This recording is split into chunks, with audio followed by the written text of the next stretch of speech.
Ese par de víboras, mi marido y su queridísima madre, realmente juraban que eran los dueños y señores de mi mansión. Pensaron que amenazarme con el divorcio sería mi ruina. Pero la ironía es deliciosa, ahora pueden empacar sus maletas y mudarse juntos para vivir a plenitud esa relación enfermiza que siempre tuvieron. Porque la casa de $2 millones en la que vivían como reyes es mi herencia. Soy Katie, tengo 30 años, soy oficinista y de alguna manera me convertí en la protagonista de una telenovela barata. Soy una mujer que se rompe el lomo trabajando, atrapada en un matrimonio con un parásito emocional llamado Gary.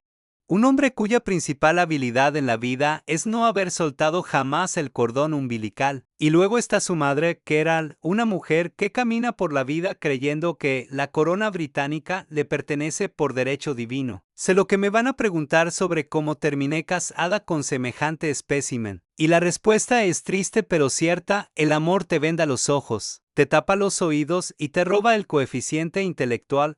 Cuando Gary se cruzó en mi camino en la universidad, parecía el príncipe azul que me habían vendido en los cuentos, alto, guapo, y con la inusual capacidad de articular oraciones completas. Años más tarde, el espejismo se desvaneció y me encontré en una espectacular propiedad de $2 millones con nuestra hija y mi querido esposo, quien jura solemnemente que este palacio de cristal fue comprado gracias a su esfuerzo y decorado por el gusto impecable de su madre. Yo era una chica soñadora, armada con libros, litros de café barato y demasiada ingenuidad cuando Gary irrumpió en mi vida derramando una bebida energética sobre mis apuntes más importantes. Mi reacción inicial fue soltarle insultos que harían persignarse a un convicto, pero entre sus disculpas torpes y sus manos pegajosas, caí rendida en lo que creí que era amor a primera vista. La primera sirena de alarma, que ignoré monumentalmente, sonó en nuestra tercera cita. Todo era perfecto con velas y música suave hasta que su teléfono empezó a sonar y, en lugar de ignorarlo,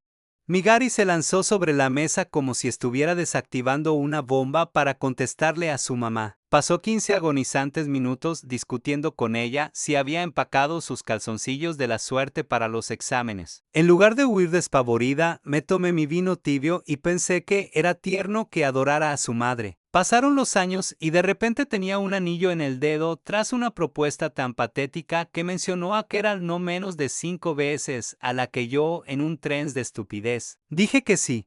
Planear la boda fue un descenso a los círculos del infierno patrocinado por los comentarios venenosos de mi futura suegra, quien se coronó como la dictadora absoluta del evento. Gary era más inútil que un semáforo en un videojuego, respondiendo siempre que haría lo que su mamá y yo decidiéramos. El circo llegó a su máximo esplendor el día de la boda cuando Carol apareció vestida de blanco nuclear. Y Gary solo se encogió de hombros diciendo que era un blanco roto. Si creían que, después de la luna de miel, las cosas iban a mejorar, se equivocan. Vivir con Gary era como participar en una carrera de 3 piernas donde la tercera pierna era Carol, pateándome las espinillas y estando en todas partes dictando si podíamos comprar un sofá o pintar un cuarto. Y entonces quedé embarazada. Mientras otras mujeres brillan con la magia de la maternidad, yo tuve a Carol respirándome en la nuca, criticando cada bocado que me metía en la boca y cuestionando si debía tomar café. El día del parto fue la cereza del pastel. Yo estaba pujando, sudando y maldiciendo a la evolución humana, y Gary, en su pánico de hombre inútil, llamó a su mamá antes que a los médicos, mientras yo traía una vida al mundo.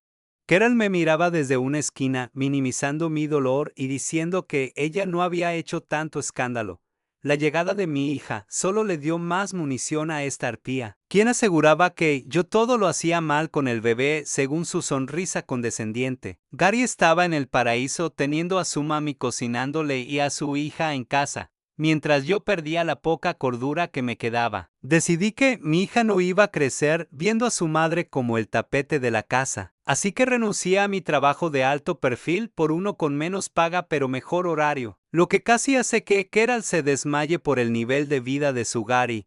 Aquí es donde el karma empezó a calentar motores, pues Gary me sugirió un día que buscáramos una casa grande para que Carol se mudara con nosotros en su vejez. Estaba lista para pedir el divorcio, pero el instinto de supervivencia me dio una idea maquiavélica y negocié buscar una casa cerca de Carol, Lo que este par de ingenuos no sabían era que yo acababa de heredar una mansión de $2 millones de mi padre. Sin decirles una palabra sobre mi propiedad, manipulé a ambos para que descubrieran mi propia casa en el mercado y se enamoraran de ella, mudándonos mientras yo pagaba cada centavo en secreto. Keral empezó a invadirnos a diario y un día la encontré pintando mi sala de un horrendo color malva porque la almendra le parecía deprimente. La bomba de tiempo se aceleró cuando mis padres se enfermaron de gravedad y tuve que dividirme entre cuidarlos, mi hija y mi trabajo. Gary se quejaba de que lo tenía abandonado y Keral me reprochaba que estaba descuidando mi hogar y a su pobre hijo. Una noche, regresé de casa de mis padres con el alma en los pies, exhausta y al borde del colapso. Y entré a mi cocina, donde estaba Keral con los brazos cruzados y cara de limón agrio para decirme que teníamos que hablar de mis prioridades. Algo dentro de mí hizo cortocircuito, la represa se rompió y le solté años de furia acumulada con un repertorio de groserías que la dejaron pálida. Gary escuchó el alboroto y bajó corriendo para defender a su mamá, dándome un sermón ridículo sobre la familia antes de cavar su propia tumba, diciéndome que si nos divorciábamos, mi hija y yo terminaríamos en la calle sin él.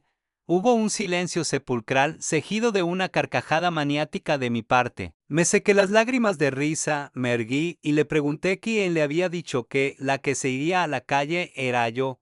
Dejé caer la bomba atómica, escupiéndoles la verdad en la cara. Esta mansión, cada ladrillo y cada impuesto que han consumido, es mi herencia de $2 millones y yo he pagado todo. La mandíbula de Gary llegó al subsuelo y Keral pasó del shock a un cálculo avaricioso que me dio asco. Les dije que se había acabado la dictadura de Keral, las visitas sorpresa y el tratarme como sirvienta, exigiéndole a Gary que se comportara como un hombre o se largara con su mamá. Keral rompió en llanto falso y Gary balbuceaba intentando argumentar que tenía derecho a la mitad, pero al día siguiente llamé a un abogado implacable que me confirmó que la herencia es intocable. Gary, muerto de pánico, empezó a suplicar por terapia y Keral intentó chantajearme. Pero mis reglas eran claras, la suegra no vuelve a pisar esta propiedad.